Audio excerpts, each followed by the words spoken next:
하나님의 말씀 마태복음 2장 헤롯 왕 때에 예수께서 유대 베들레헴에서 나심에 동방으로부터 박사들이 예루살렘에 이르러 말하되 베들레헴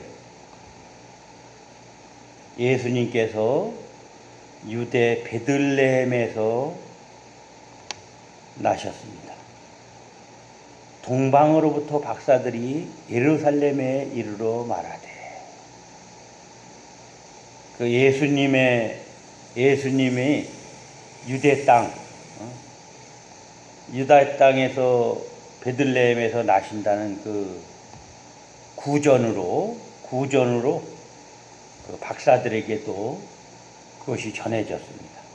그래서 동방으로부터 박사들이 예루살렘에 이르러 말하되 그 탄생하시는 예수님을 보려고 동방에서부터 박사들이 예수님을 찾아간 겁니다. 유대인의 왕으로 나시니가 어디 계시뇨? 우리가 동방에서 그의 별을 보고 그에게 경배하러 왔노라. 이 박사들은 그 천문학과 지리학에 아주 뛰어난 그 시대의 박사면은 동방 박사. 동방에서는 최고의 그 천문학과 또 지식을 갖춘 최고의 지식인들이에요. 지금도 뭐 박사가 흔해 빠져도 박사라고 그러면 그냥 그래도 박사인가 보다 하잖아요. 근데 지금으로부터 한 2000년 넘은 그 시기에 박사들은 대단한 거예요. 사회적으로나 또 그들의 계급적으로 볼 때도 아주 그 귀한 사람들입니다. 근데 그들이 예수님의 탄생하신다는 그 별을 보고 그 예수님에게 별을 보고 그 예수님을 찾아왔어요. 천문학을 연구하는 박사들이니까 그 별을 보고 별의 인도를 받아서 이렇게 경배하러 왔다는 겁니다. 예수님이 얼마나 그 존귀하시고 위대하신 분인지. 존귀하시고 예수님이 위대하시고 가장 위대하신 하나님께서 예수님이 탄생하실 때 하늘에는 영광, 땅에는 평화라고 말씀하셨잖아요. 하나님께 큰 영광이 되고 또 땅에는 평화와 평강을 주는 예수님, 그 존귀하시고 위대하시고 거룩하신 예수님이 유대 베들레헴에서 태어나신다는 것을 알고서 구전으로 전해 듣고서 그리고 별을 보면서 별의 천문학을 연구하는 사람들이니까 그 별자리 별의 인도를 받아서 이렇게 온 겁니다. 오늘날에는 우리는 별의 인도를 받는 것이 아니고 성령의 인도를 받습니다.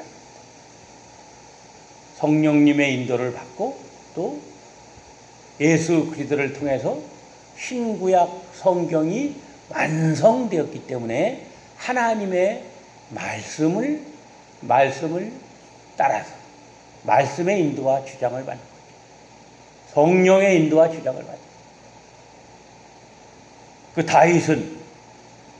다윗은 예수님이 태어나시기 1000년 전에 성령의 큰 감동으로 말씀하셨잖아요. 주께서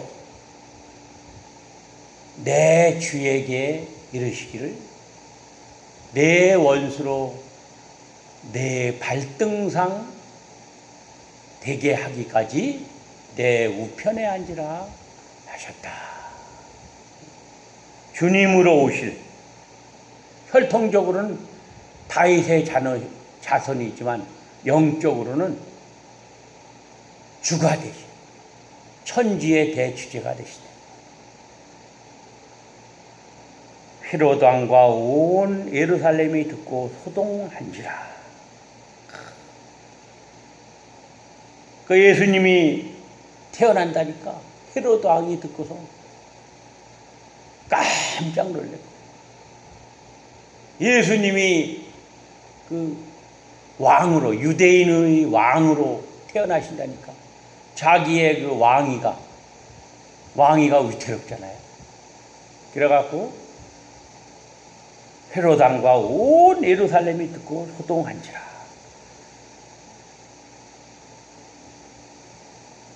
왕이 모든 대제사장과 백성의 서기관들을 모아 그리스도가 어디서 나겠느냐 물으니, 유대인으로 그 왕이 만왕의 왕이 되시고 만주의 주가 되시는 그 예수님이 탄생하실 것을 그 소문을 듣고 이 헤롯이 아주 그냥 깜짝 놀라가지고 모든 신하들을 모았습니다.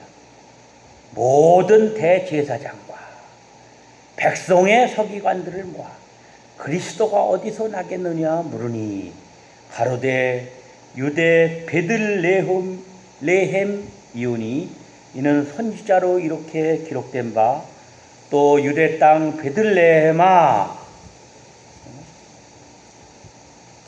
너는 유대 고을 중에 가장 작지 아니하도다.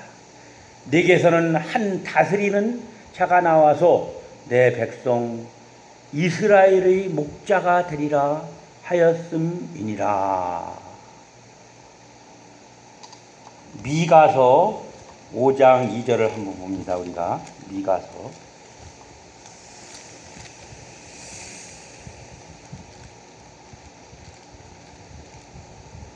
5장 2절. 베들레헴 에브라다야, 너는 유다 족속 중에 작을지라도 이스라엘을 다스릴 자가 내게로 나올 것이라. 그의 근본은 상고의 태초니라. 이스라엘을 다스리는 그 이스라엘의 왕, 만왕의 왕께서 나시는데, 그의 근본, 예수님의 근본은 상고의 첫 태초. 상고는 영원한 세계를 가리켜요. 상고, 높으시고 가장 높으시고, 상고 가장 높으시고, 태초에 영원 태초부터 하나님과 함께 계셨다는 거예요.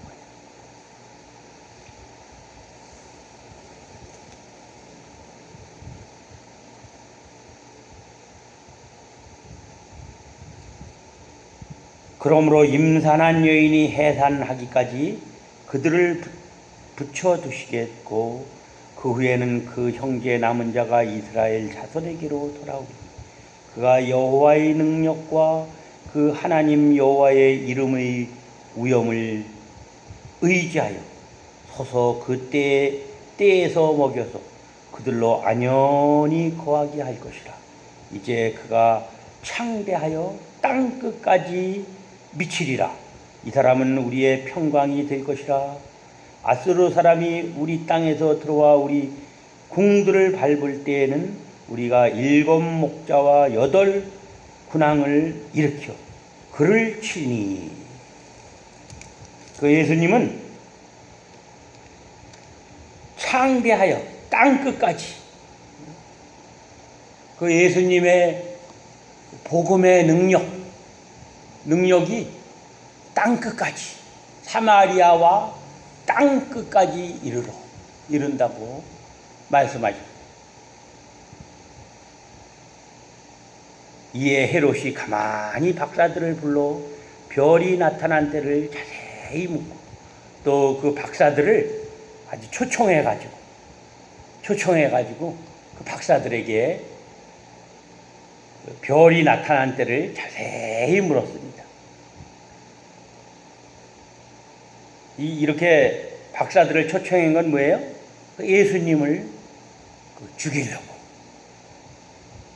베들레헴으로 보내며 이르되, 가서 아기에 대하여 자세히 알아보고 찾거든 내게 고하여 나도 가서 그에게 경배하게 하라. 이 박사들이 이 별을 보고서 끝까지 찾아갔으면 되는데, 그 인본주의 사상을 썼어요. 인본주의.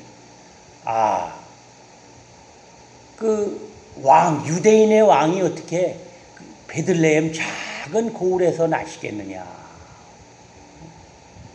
예루살렘 성, 예루살렘의 수도, 이스라엘의 수도 예루살렘.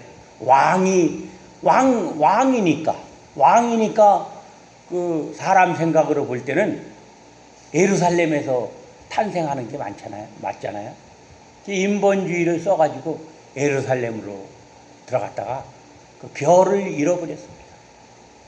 비추는 별, 이 박사들을 인도하는 별을 잊어버렸어요.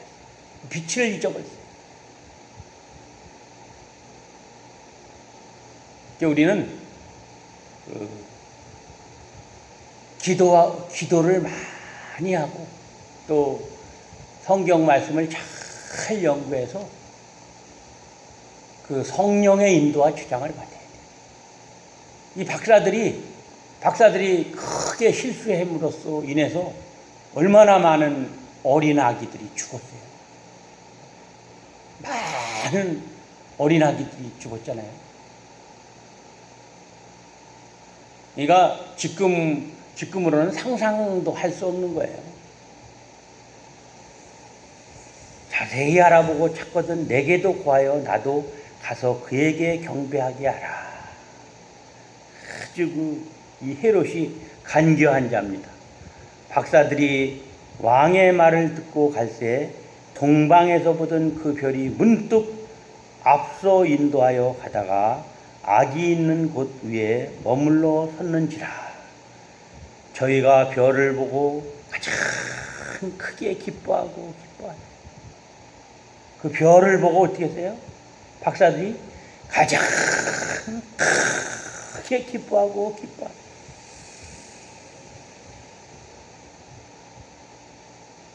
그 별을 보고 얼마나 기뻐했는지. 성령 충만. 기뻐하고 춤을 추는 거예요. 얼마나 기쁜지. 그 심령이 춤을 추는 거예요. 노래가 나오고 찬송이 나오고. 예수님을 만나면 우리가 이렇게 기뻐야 돼.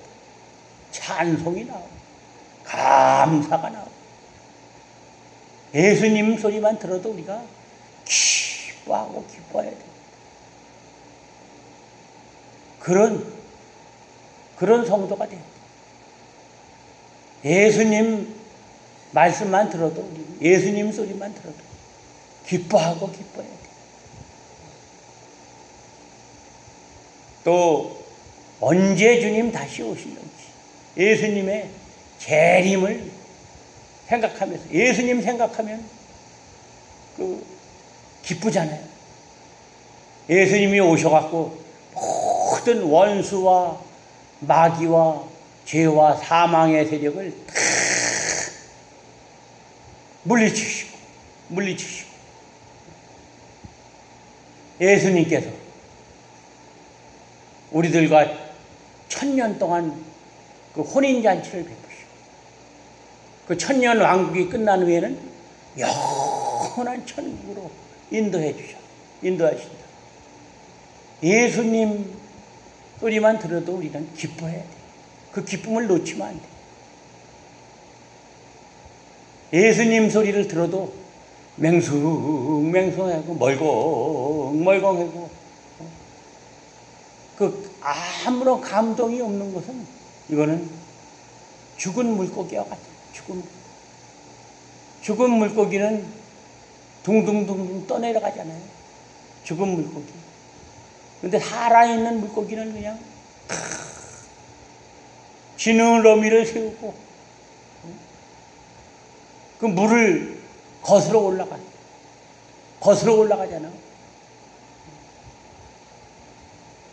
더 좋은 것을 찾아서.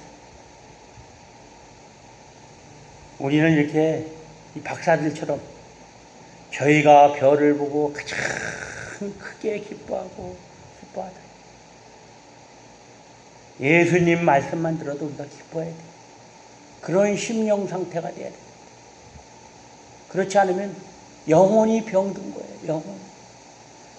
영혼이 병든 거예요. 영혼이 잠자는 거예요. 영혼이 잠자고 영혼이 병든 거예요.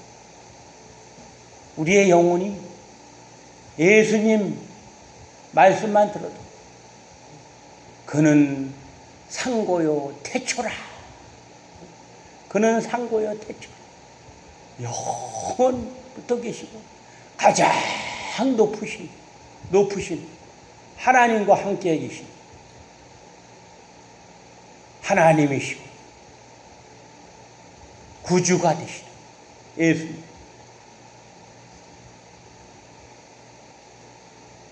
집에 들어가 아기와 그 모친 마리아의 함께 있는 것을 보고 얼마나 기뻤겠어요. 그냥 집으로 들어가서 아기와 그 모친 마리아의 함께 있는 것을 보고 엎드려 아기께 경배하고 예수님을 보고 엎드렸어요. 예수님이 얼마나 위대하시고 존귀하신 것을 알 수 있잖아요. 박사들, 이 시대의 박사면 얼마나 거만했겠어요. 거만하고 교만하고 그 높은 지위에 있는 사람들 아니에요. 근데 예수님 앞에 그냥 무릎 꿇고 엎드려서 바짝 꿇고 예수님이 얼마나 위대하시고 존귀하신지 엎드려 아기께 경배하고 아기께 엎드려서 경배하고 절을 했어요. 경배했어요. 우리는 하나님께만 경배해야 돼. 예수님께만 경배해야 돼.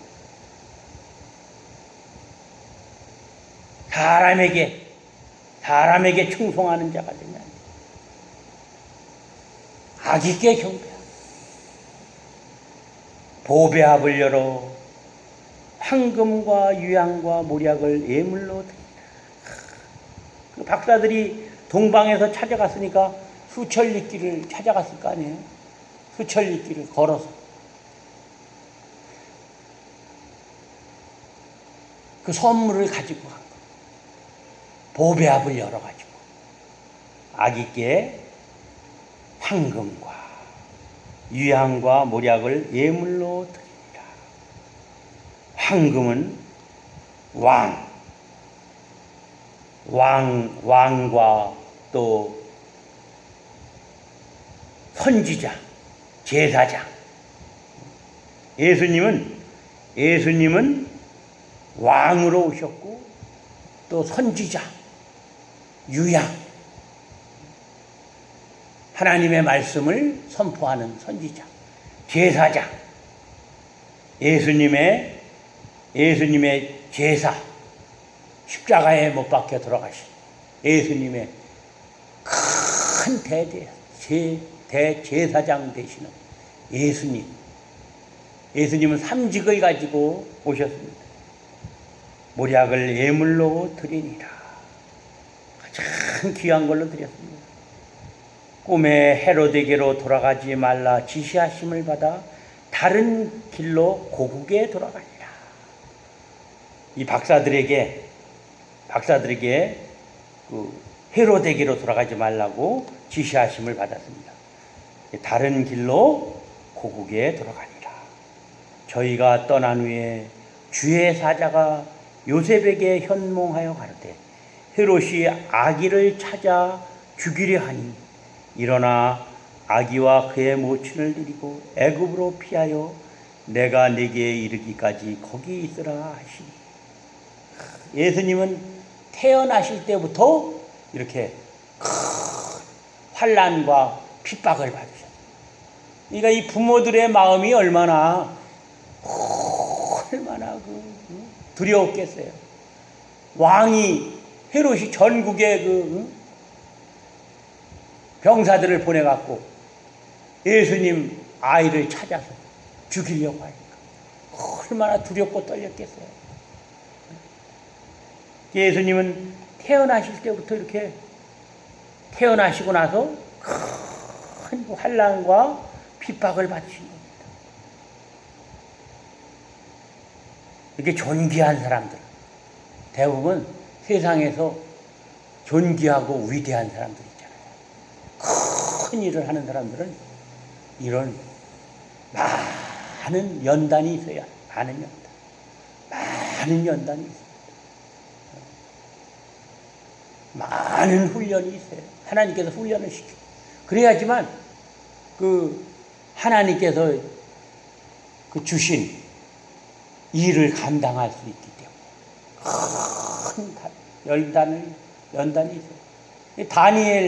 다니엘 같은 사람도 얼마나 연단이 있었어요. 사자굴 속에 들어가고 또 요셉 애굽의 국무총리 같은 그 형제들이 요셉을 구덩이에 빠쳐 죽이려고 구덩이에 빠쳤잖아요. 그랬다가 애굽으로 끌려가서 종으로 팔려서 애굽 감옥에서 얼마나 고통이 심했습니까? 근데 그렇게 하나님께서 훈련시키고 단련시키신 건 뭐예요? 크게 쓰시려고.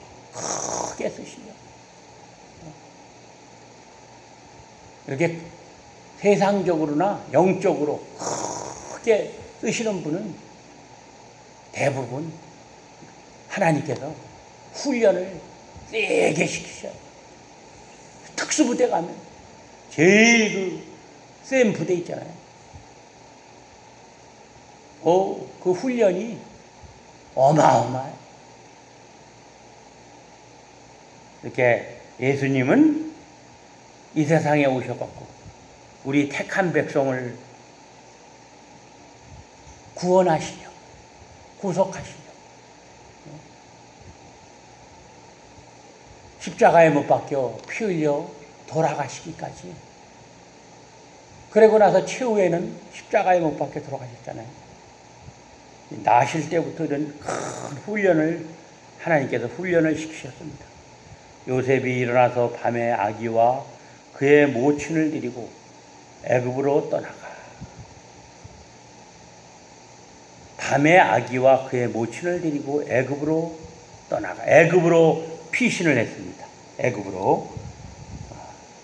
헤롯이 죽기까지 거기 있었으니 이는 주께서 선지자로 말씀하신 바 애굽에서 내 아들을 불렀다 함을 이루려 하십니다.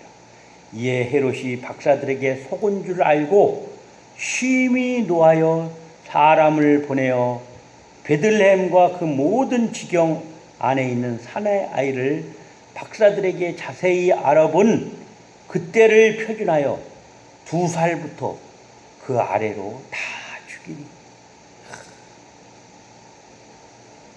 이 얼마나 많이 아이들을 죽였어요. 박사의 실수로, 박사들의 실수로 인해 가지고 이렇게 인본주의, 우리는 신본주의예요. 그 하나님 말씀만 듣고 민수기 말씀하신 그 말씀대로 별을 쫓아서 예수님을 찾았다면 이런 큰 희생이 없었을 거예요. 그런데 이 박사들이 인본주의, 사람의 생각대로 이렇게 인본주의를 쓰다 보니까 큰 희생. 베들레헴과 그 주위의 지경에 2살 이하로 다 죽였잖아요. 그 아이들과 그 부모들이 얼마나 그 슬퍼했겠어요. 이는 선지자 예레미야로 말씀하신 바 라마에서 슬퍼하며 크게 통곡하는 소리가 들리니 라헬이 그 자식을 위하여 애곡하는 것이라. 그가 자식이 없으므로 위로받기를 거절하였도다 함이 이루어졌느니라. 라헬이 자녀가 없어서 이렇게 아주 많은 눈물을 흘렸잖아요. 그래서 그 동생에게 화판채를 사가지고 그 야곱과 동침해가지고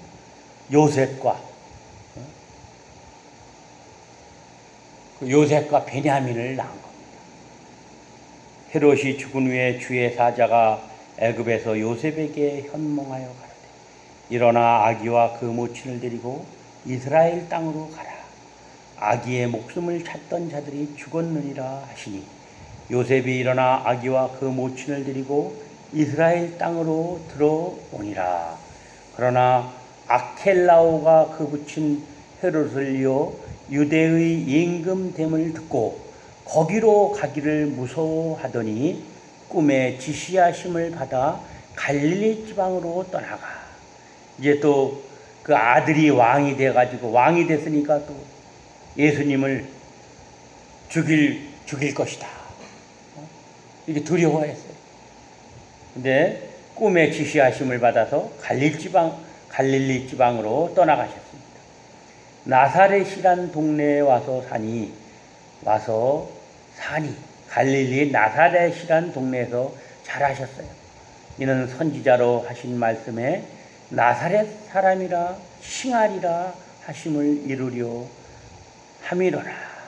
예수님께서는 나사렛이란 동네에서 갈릴리 지방 나사렛이란 동네에서 사셨어요. 그래서 예수님을 나사렛 예수라고 그러잖아요. 나사렛 예수. 그리고 또 예수님께서는 그 40일 동안 마귀의 시험을 다 받으신 후에 갈릴리 해변으로 가서 거기서